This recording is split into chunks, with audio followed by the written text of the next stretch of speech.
May tanong dito ang isang kababayan natin na kung may dala daw ba siyang 12,000 US dollar at kapag dineclare niya ba ito, posible ba itong kunin or i-confiscate? Ang sagot guys, kung may dala kayong pera na higit sa limit na 10,000 US dollar, kagaya dito kay kabayan na 12,000 US dollar ang dadalhin niya pa uwi sa Pilipinas, ay hindi naman ito kukunin or i-confiscate kapag naharang ito. Pagbabayarin lang kayo ng karampatang tax dahil ito ay deklarado. At kadalasan nga kapag ganitong halaga ay hindi naman napapansin or naharang. Ang importante dito na kapag lampas sa limit ang cash na dala nyo, ay dapat i-declare nyo. Ngunit kapag ang pera na dala nyo ay lampas sa limit na cash on hand nyo, at natsyempuhan kayo at naharang kayo, ay posible itong kunin or kumpiskahin.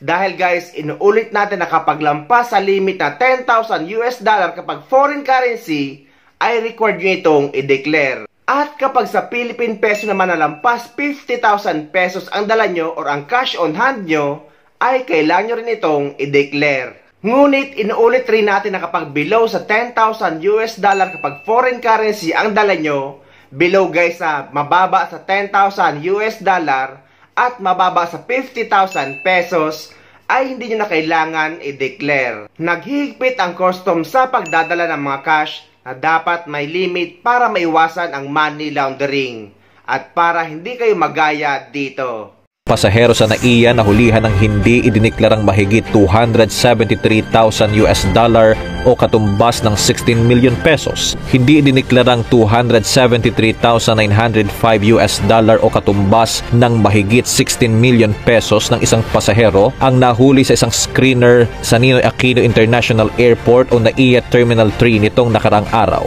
Ayon sa Office for Transportation Security OTS, napansin ng X-ray operator ang isang kahina-hinalang imahe sa X-ray monitor habang ginagawa ang regular na security screening sa baggage makeup area.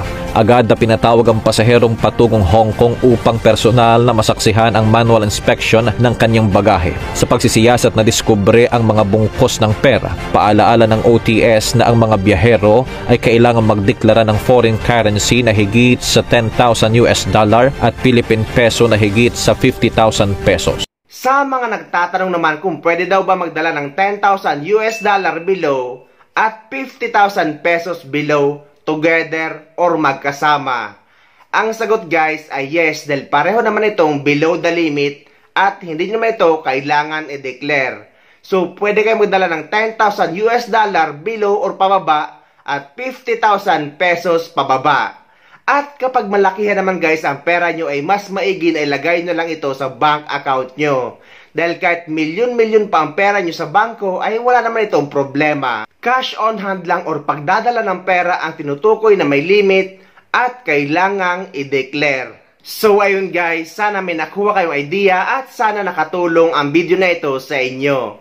At sa mga hindi pa dyan nakasubscribe sa channel ko, please don't forget to subscribe my YouTube channel and please click the notification bell para lagi kayo updated sa mga upcoming videos na gagawin ko tungkol sa mga updates sa ating mga OFW.